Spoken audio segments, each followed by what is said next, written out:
खुदावंद मसीह यीशु में मैं आप सबकी सलामती की दुआ करता हूं और खुदावंद का शुक्र अदा करता हूं फजल टीवी के लिए, भाई इमरान के लिए, मिसेस पास्टर इमरान के लिए। हम खुदावंद के शुक्रगुजार हैं कि उन्होंने हमें मौका दिया कि हम खुदावंद के कलाम को दुनिया के कोने कोने तक इस टीवी के वसीला से लेकर जा सकें। भाई खुदावंद आप दोनों को बड़ी बरकत दे, आपके ख़ानदान पर खुदावंद अपना पुरफजल हाथ बढ़ाए रखे और आपका बहुत बहुत शुक्रिया। इस वक्त हम खुदावंद के कलाम में से देखेंगे यूहन्ना रसूल की अंजील, उसका 8वां बाब और उसकी पहली 11 आयात को हम देखेंगे कि यहाँ एक ऐसा खूबसूरत वाक़या है जो खुदावंद यीशु मसीह की ज़िंदगी में पेश आया। और इस वक्त का दौर जो था वो बड़ा ऐसा केओस का वक्त था जो दुनिया अपने आप को क्या कहते हैं बचाना चाहती थी रोमन गवर्नमेंट से, और रोमन गवर्नमेंट जो थी वो बहुत ज़्यादा अपने आप को असल रसूख में थी और उन पर जुल्म और सितम हो रहा था। And they are looking for the king,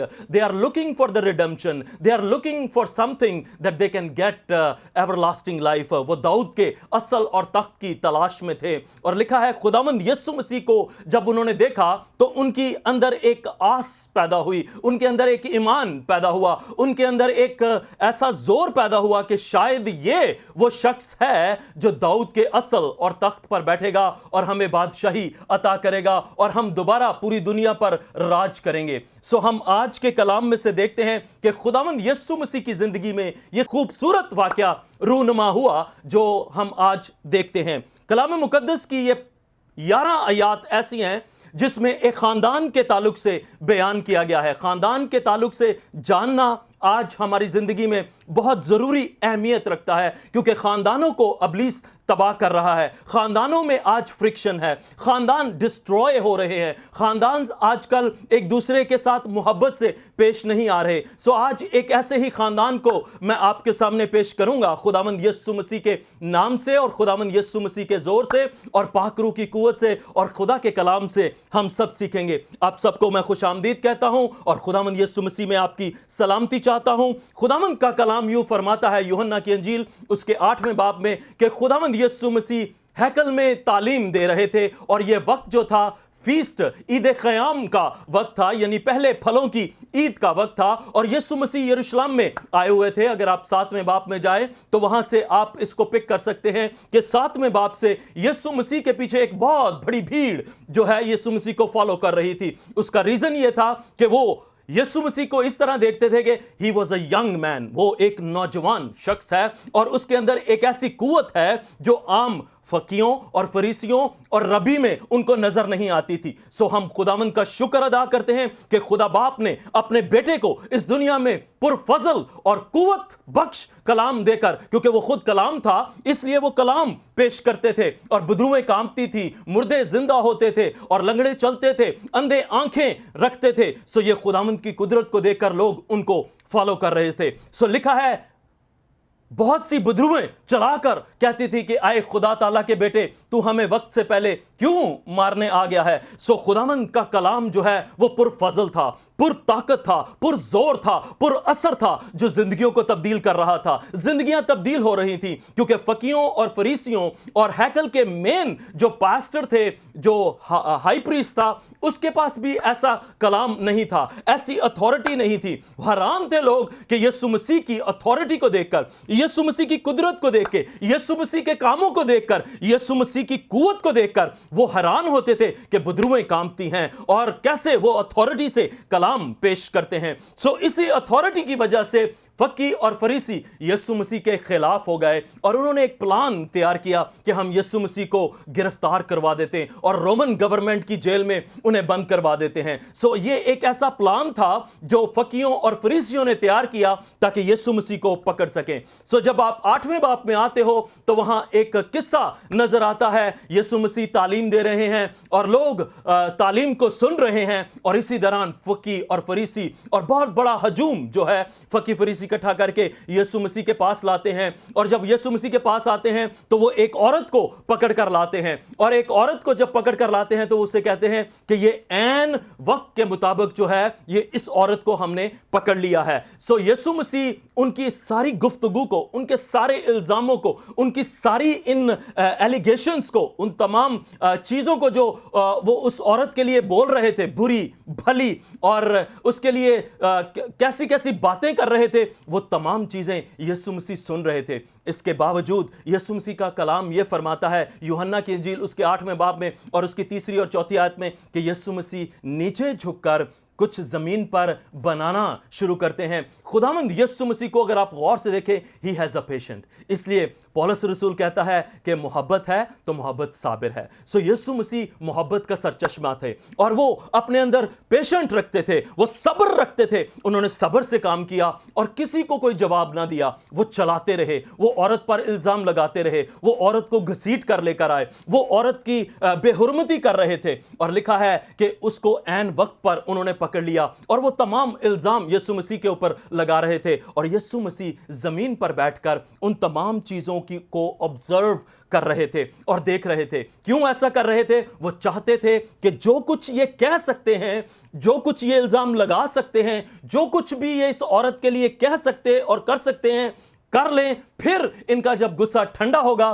तो फिर मैं इनसे बात करने की कोशिश करूंगा। So Jesus knows our heart. यीशु मसीह उनके दिलों को, उनके ख्यालों को, उनकी सोचों को, उनकी तमाम बातचीत को यीशु मसीह जानते थे। अगर आप साम 139 में जाओ, ज़बूर 139 में जाओ, तो वहां लिखा है कि वो हमारा उठना, वो हमारा बैठना, वो हमारी बोलचाल, वो हमारे ख्यालों से वाकफियत रखता है। सो हम खुदावंद का शुक्र अदा करते हैं कि हमारा खुदावंद खुदा जलाली है, वो जलाल का बादशाह है। वो हमारा उठना, वो हमारा बैठना, वो हमारी बोलचाल, वो हमारी सोच, वो हमारी तमाम चीजों से वाकफियत रखता है। और आगे 13वीं और 14वीं 15वीं आयत में जाओ, ज़बूर 139 में, तो वहां लिखा है he made us wonderfully and fearfully. उसने हमें बड़ी कुदरत के साथ और बड़ी फुर्सत के साथ बनाया है। हम खुदावंद का शुक्र अदा करते हैं कि हमारी तस्वीर उसने अपनी हथेली पर खोद रखी है। जब वो अपने हाथ को खोलता है तो वो हमें देखता है। हम यीशु मसीह में पैदा हुए हैं,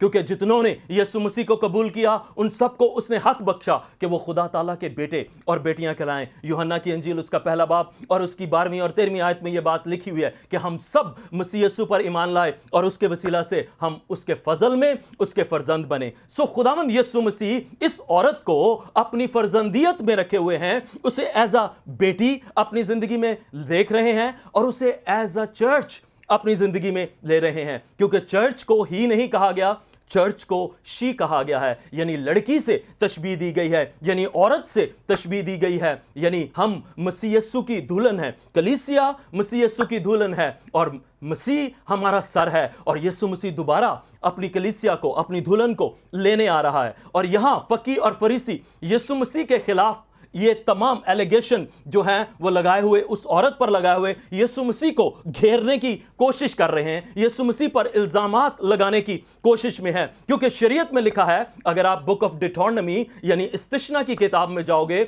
और उसके 22वें बाब में देखोगे तो वहां लिखा है कि अगर तुम्हारे दरमियान ऐसी फाशा औरत हो तो उसको क्या किया जाए, ऐन वक्त पर वो पकड़ी जाए तो उसे संसार कर दिया जाए, उसे पथराव कर दिया जाए, उसे जान से मार दिया जाए। अब कलाम खुदा जो था वो मुजस्सम हुआ। अगर आप यूहन्ना की अंजील में जाओ और उसका पहले बाब में देखो तो उसकी पहली 3 आयत में लिखा है कि कलाम इब्तिदा में था और कलाम वही था जो हमारे दरमियान मुजस्सम हुआ और कलाम हमारे दरमियान आया और कलाम कलमा हमारे दरमियान रहा। और 14वीं आयत में लिखा है कि उसने जिस्म इख्तियार किया और वो पुरफजल हमारे दरमियान जिंदगी उसने बसर की। यानी यीशु मसीह खुद कलमा कलाम थे और उनको पता था कि ये मुझ पर क्या इल्जाम लगाने वाले हैं। सो यीशु मसीह ने उनसे एक बात पूछी और वो ये थी कि तुम में से कौन है जिसने कभी कोई गुनाह ना किया हो, वो अपने हाथ में पहला पत्थर ले और फिर इनको मारे। इससे पहले कि यीशु उनसे ये बात करें, यीशु उन तमाम को गौर से देख चुके थे और जान चुके थे और उनकी बातें सुन रहे थे। और यीशु मसीह जमीन पर जो बातें कर रहे थे और बोल रहे थे, उन बातों को ऑब्जर्व करते हुए जमीन पर कुछ बना रहे थे। बहुतों का ख्याल है, मैं उनसे कोई क्या कहते हैं मलाल नहीं रखता, कोई गलत फहमी मेरी उनके साथ नहीं है, लेकिन बहुत से लोग ये बयान करते हैं कि शायद یسوع مسیح ان کے گناہ لکھ رہے تھے، شاید یسوع مسیح ڈیٹورنمی استثنا کی کتاب کا جو ورس ہے وہ کوڈ کر رہے تھے، شاید وہ کسی کی تصویر بنا رہے تھے. لیکن گریک میں جب آپ جاتے ہو اور اس پیسج کو پڑھتے ہو تو یسوع مسیح جب زمین پر لکھ رہے تھے اس کے لیے جو لفظ استعمال ہوا، اس کے لیے لفظ استعمال ہوا کہ ہم اس کو گرافٹنگ کر رہے تھے. یعنی گریک میں جو اس کا ترجمہ کیا گیا وہ گرافٹنگ کیا گیا ہے کہ خدا زمین پر کچھ گرافٹ کر رہے تھے. کیوں وہ گرافٹ کر رہے تھے؟ جتنے الزام فقی اور فریسی اس عورت پر لگا رہے تھے وہی چیز اگر آپ ابتدا میں دیکھیں تو ابتدا میں آپ کو جینیسس پیدائش کی کتاب اس کے 3 باب اور 6 آیت میں نظر آئے گی، اور وہ نظر آئے گی کہ ابلیس جو ہے وہ ہوا کے اوپر اٹیک کرتا ہے اور ہوا کو کہتا ہے کہ دیکھ یہ پھل کتنا خوبصورت ہے، دیکھ اس سے کھانے سے تجھے اہمیت ملے گی، تجھ میں عقل آئے گی اور تو خدا جیسی ہو جائے گی. یہ فقی فریسی بھی خود خدا بنے ہوئے تھے اور خود خدا جیسے کام کرنے کی کوشش کر رہے تھے، اور خداوند یسوع مسیح ان تمام چیزوں کو جانتے تھے کہ ابلیس اس حصے کو آج تک استعمال کر رہا ہے، اور ان چیزوں کو وہ استعمال کرتا ہوا ایک عورت کو پھر میرے سامنے لے آئے. اس وقت بھی باپ نے عورت سے خطاب کیا تو عورت سے پوچھا کہ بتا یہ تو نے کیوں کیا؟ تو اس نے کہا یہ سانپ جو تو نے بنایا ہے اس نے مجھے بولا کہ یہ پھل کھا لے تو میں نے کھا لیا. آج بھی ایسا ہی ہو رہا ہے کہ ہم الزام تراشی کرتے ہیں ایک دوسرے پر. اس نے مجھے بولا تھا، اس نے مجھے بولا تھا. آج اگر ہسبینڈ اینڈ وائف کو دیکھو تو وہ بھی الزام لگاتے ہیں کہ میرے ہسبینڈ نے پہلے یہ بات کی، میری بیوی نے پہلے یہ بات کی، میری بیٹی نے پہلے یہ بات کی، میرے بھائی نے پہلے یہ بات کی، میرے دوست نے پہلے یہ بات کی. تو تمام فرکشن جو ہے وہ یہاں سے پیدا ہوئی. ابتدا میں سب سے پہلی فرکشن جو ہے وہ ہسبینڈ اینڈ وائف میں تیار ہوئی. آدم کہتا ہے خدا سے کہ یہ جو عورت تو نے مجھے دی اس نے مجھے بولا کہ یہ پھل کھا لے تو میں نے کھا لیا. یہ ابتدا سے باتیں چلی آ رہی ہیں، الزام تلاشی کرنا، ایک دوسرے کی ٹانگ کھینچنا، ایک دوسرے کے خلاف بولنا، ایک دوسرے کی بدگوئی کرنا، ایک دوسرے کو معاف نہ کرنا. یہ تمام چیزیں بنی نوع انسان کی سرشت میں شامل ہو گئی ہیں. اس لیے وہ کہتا ہے میں تمہاری اصل اور نسل سے واقفیت رکھتا ہوں، میں جانتا ہوں کہ تم نے گناہ میں صورت پکڑی ہے اور گناہ آلودہ جسم میں تم رہتے ہو اور گناہ میں تم پیدا ہوئے ہو. گناہ کی مزدوری موت ہے.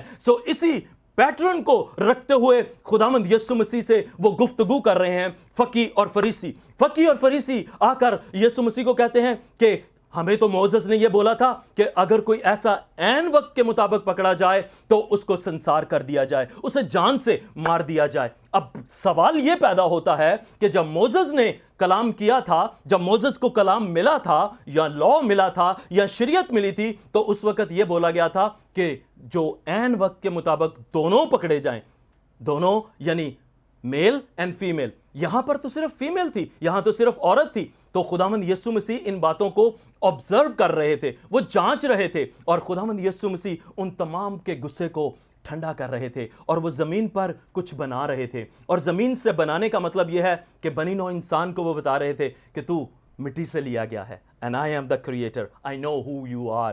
میں جانتا ہوں کہ تم کیا سوچ سکتے ہو، تم کیا اہمیت رکھتے ہو، تمہاری قدر اور قیمت کیا ہے. تم مٹی ہو اور مٹی میں واپس لوٹ جاؤ گے. ہم خدا کا شکر ادا کرتے ہیں جو ہمارے ذہنوں کو، ہمارے خیالوں کو ہمیں ماں کے پیٹ ہی سے جانتا ہے. جرمایا ویری فرسٹ چیپٹر میں یہ بات لکھی ہے 3، 4 اور 5 آیت میں کہ تو مجھے ماں کے پیٹ ہی سے جانتا ہے. اگر آپ داؤد نویس کو پڑھو سام 50 اور 51 میں وہ بھی یہ کہتا ہے خداوند مجھے ماں کے پیٹ میں جانتا ہے. اور داؤد یہ بھی کہتا ہے جمیا میری مائی منو وچ گناہ دے. یہ تمام چیزیں جو ہیں خداوند یسوع مسیح کے سامنے تھی، because he is a God in physical position. اور وہ فزیکل حالت میں خدا ہوتا ہوا اس نے اپنے آپ کو زمین پر ظاہر کیا اور اس نے ان کو بتانے کی کوشش کی.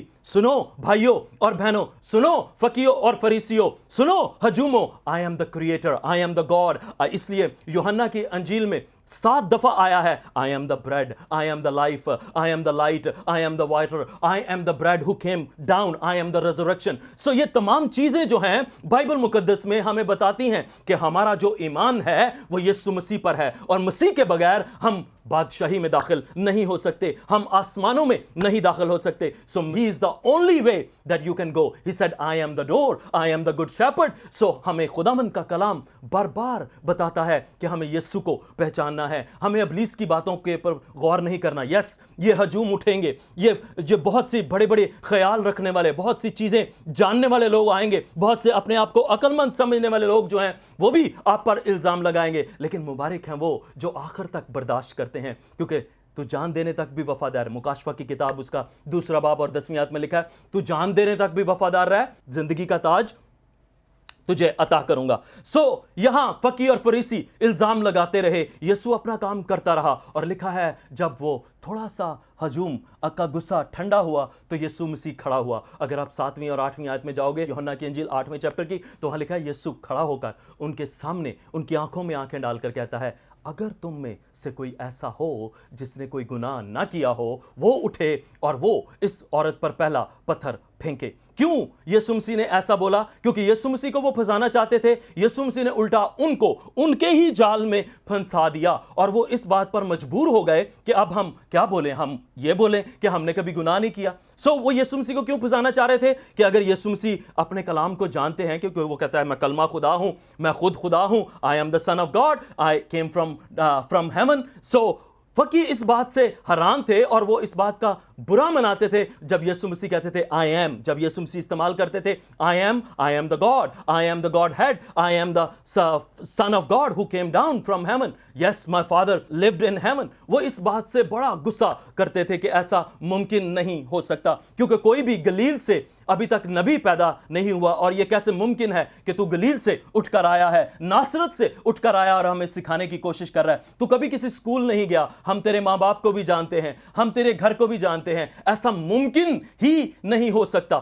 خداوند ممکنات کا خدا ہے, خداوند ہمارا زور اور ہماری قوت ہے. یہاں پر جب خداوند یسوع مسیح نے ان سے گفتگو کرنے کی کوشش کی اور ان کو بتانے کی کوشش کی, تو ان کا الزام کیا تھا کہ جب یہ شریعت کے خلاف نہیں جا سکتا, اور اگر یہ شریعت کے خلاف جائے گا تو ہم اسے فوراً پکڑ لیں گے, اور اگر یہ رومن گورنمنٹ کے خلاف جائے گا تو پھر ہم اسے فوراً پکڑ لیں گے. وہ کیا کرتے ہیں کہ رومن گورنمنٹ جو ہے وہ ان کا الزام اس لیے ان کے اوپر لگانا چاہتے تھے کہ اگر یہ کہے گا کہ اس کو پتھراؤ کرو تو یہ عورت مر جائے گی, اور کسی جوئش کو اور کیا کہتے ہیں کسی بھی ربائے کو اور کسی بھی فقی اور فریسی کو, کسی کو بھی under the law of Roman کسی کو بھی مارنے اور جان سے مارنے کی اہمیت اور قدر و قیمت حاصل نہیں تھی. اس لیے یسوع مسیح کو بھی جب پلاطوس کے سامنے پیش کیا گیا تو فقی اور فریسی کہتے ہیں کہ ہمارے اندر ایسا لا نہیں ہے, کیونکہ ہم انڈر دا رومن گورنمنٹ ہیں, ہم کسی کو قتل کی سزا نہیں دے سکتے, یہ آپ ہی دے سکتے ہو. اسی لیے پلاطوس نے یسوع مسیح کو بولا کہ جاؤ آپ اسے صلیب دو. یہاں پر بھی وہ یسوع مسیح کو پھنسانے کی کوشش کر رہے ہیں کہ یہ رومن گورنمنٹ کے خلاف جائے, یہ لا کے خلاف جائے, لیکن یسوع مسیح ان کی تمام چالوں کو سمجھ کر انہوں نے انہی کی چالوں میں انہیں پھنسا لیا, اور ان سے یہ بولا کہ تم میں سے کوئی ایسا ہو وہ اس پر پتھر اٹھائے جس نے کبھی گناہ نہ کیا. اور کلام مقدس میں لکھا ہے بڑے سے لے کر چھوٹے تک تمام لوگ وہاں سے چلتے ہو لیے, کیونکہ خداوند یسوع مسیح ان تمام چیزوں کو بنا رہے تھے. اگر کوئی پتھر اپنے ذہن میں رکھے ہوئے کہ کھڑا ہے کہ میں نے نہیں جانا, تو خداوند یسوع مسیح اس کی تصویر بنا کر اس کو بتا رہے تھے کہ بھائی میں تجھے جانتا ہوں, تو نے بھی گناہ کیا. اور خداوند یسوع مسیح نے جب ان سے یہ بولا کہ تم میں سے کوئی ایسا اس پر پہلا پتھر اٹھائے, ان کا مطلب یہ تھا کہ تم میں سے ایسا کوئی شخص ہے جو اس کے ساتھ نہ سویا ہو. everybody left. جب یسوع مسیح نے یہ بات بولی تو everybody left. اور پھر خداوند یسوع مسیح نے اس عورت پر نگاہ کر کے اس سے پوچھا کہ اے عورت. یسوع مسیح نے کبھی بھی اس کا نام نہیں لیا, اور اگر آپ اس چیپٹر کو پڑھو تو اس عورت کا نام نہیں ہے, اس کے خاندان کا نام نہیں ہے, اس کے بھائیوں کا نام نہیں ہے, اس کی کسی فیملی ممبر کا نام نہیں ہے. ہمیں معلوم ہونا چاہیے کہ خدا ہمیں جانتا ہے, خدا ہمیں پہچانتا ہے, خدا نے ہمیں ماں کے پیٹ ہی سے چن رکھا ہے. جب ہم اپنے بچوں کی پرورش صحیح نہیں کرتے تو اس لڑکی کی بھی پرورش اس کے خاندان نے ٹھیک نہیں کی, جس کی وجہ سے یہ تمام چیزیں جو ہیں وہ سامنے آئیں. اس نے اپنی زندگی کو گزارنے کے لیے اس کام کو ایزی سمجھا. آج ماں باپ کا فرض بنتا ہے کہ وہ اپنے بچوں کو گائیڈ کریں. آج ماں باپ کا فرض بنتا ہے کہ اپنے بچوں کی رہنمائی کریں, اپنی لڑکیوں کی, لڑکوں کو ان کو تربیت دیں کہ بھائی یہ کام اچھا ہے, یہ کام برا ہے, اور ان کو آنے والی نسل کے لیے تیار کریں. اس بچی کو بھی, اس عورت کو بھی, یہ بھی کسی کی بیٹی تھی, یہ بھی کسی کے گھر میں رہنے والی تھی, کسی کی بہن تھی, لیکن اس کو کوئی گائیڈ کرنے والا نہیں تھا. یسوع مسیح نے اس کو کہا اے عورت, تیرے ستانے والے اور تجھ پر الزام لگانے والے کہاں گئے؟ تو اس نے بڑی خوبصورت بات खुदावंद यीशु मसीह से कही और उसने जवाब दिया, खुदावंद कोई भी नहीं रहा जो मुझ पर इल्ज़ाम लगाए। जब उसने ये बोला खुदावंद, खुदावंद का मतलब है लॉर्ड, लॉर्ड का मतलब है द ऑनर, द मास्टर, यानी आप मुझे ओन करते हो, आप मुझे बनाने वाले हो, you are the owner of my self. English में लफ्ज इस्तेमाल होता है लैंड लॉर्ड। लैंड लॉर्ड जो होता है उस जगह का मालिक होता है। जब उसने लॉर्ड कहा, खुदावंद कहा, तो उसका मतलब यह था कि तू मेरा मालिक है, तू मेरा खालिक है, तू मेरा बचाने वाला है, तू मेरा फिदिया देने वाला है। सो जब उस औरत को खुदा ने शर्मिंदगी की हालत में देखा, जब उसको औरत को खुदा ने नंगा देखा, जब उसको खुदा ने बेहुरमती की हालत में देखा, जब उसको खुदा ने इस हालत में देखा कि उसके बाल उजड़े हुए हैं, उसके कपड़े फटे हुए हैं, उसकी हालत खराब है, तो खुदावंद को उस पर तरस आया और खुदावंद ने उससे कहा, आए औरत, मैं भी तुझ पर कोई इल्ज़ाम नहीं लगाता। अगर आप यूहन्ना की अंजील में जाओ और उसके 3 बाब में हमें 16वीं आयत बहुत अच्छी तरह याद है, क्योंकि लिखा है कि क्योंकि खुदा ने दुनिया से ऐसी मोहब्बत रखी कि उसने अपना बेटा बख्श दिया। लेकिन जब आप 17वीं और 18वीं आयत में जाते हो तो वहाँ लिखा है, मैं इसलिए दुनिया में नहीं आया कि मैं तुम पर इल्ज़ाम लगाऊं, क्योंकि तुम ऑलरेडी इल्ज़ाम के अंडर हो, मैं तुम्हें इल्ज़ाम से निकालने आया हूं। सो खुदावंद यीशु मसीह इस वक्त अपने कलाम को पूरा करते हुए इस औरत को उस इल्ज़ाम से निकाल रहे हैं। जब उस औरत को देख रहे हैं तो वो चर्च को देख रहे हैं कि चर्च गुनाह की हालत में है, चर्च नंगपन की हालत में है, चर्च बेहुरमती की हालत में है, चर्च के बाल बिखरे हुए हैं, चर्च जो है वो बड़ी परेशानी की हालत में है, लोग उस पर इल्ज़ाम पे इल्ज़ाम, इल्ज़ाम पे इल्ज़ाम लगा रहे हैं। सो खुदावंद यीशु मसीह ने अपने लफ्ज़ों से, अपने कलाम से उस चर्च को, उस औरत को सींचना शुरू किया और उससे ये कहा कि आए औरत, मेरी बात ध्यान से सुन, और वो ये है कि जा आइंदा को गुनाह ना करना। सो यीशु मसीह ने उस औरत से ये कहा कि मैं तुझे जानता हूं क्योंकि मैं तुझे बनाने वाला हूं और तू मुझ पर ईमान लाई है, और देख मैं तेरे सारे नंगपन को, मैं तेरी सारी बुरी बातों को, मैं तेरे तमाम बिखरेपन को, मैं तेरी तमाम बेहुरमती को, मैं तेरी तमाम गुनाह को, मैं तेरी तमाम उन बुरी सोबतों को मैं अपने ऊपर लेना चाहता हूं। इसलिए अगर आप यीशु मसीह को देखो तो जब वो सलीब पर लटकाए गए तो वो नंगे लटकाए गए, ताकि नंगेपन से वो अपने कपड़े उतार कर चर्च को पहना सके, इंडिविजुअल मुझे और आपको पहना सके। वो हमारी बेहुरमती को, वो हमारी लाचारी को, वो हमारे बिखरेपन को, वो हमारे गुनाह को, वो दुनिया के इल्जामों को, वो अबलीस के इल्जामों को, वो उन तमाम बीमारियों को, वो उन तमाम चीजों को जो हमारे ऊपर थी, उन्होंने अपने ऊपर ले ली। इसलिए उन्होंने सलीब पर सबसे पहली बात जो बोली, जब उनके हाथों में कील ठोके गए, उनके सर पर कांटों का ताज पहनाया गया, उनके पांव को ठोका गया और लिखा है जो लकड़ी पर लटकाया गया।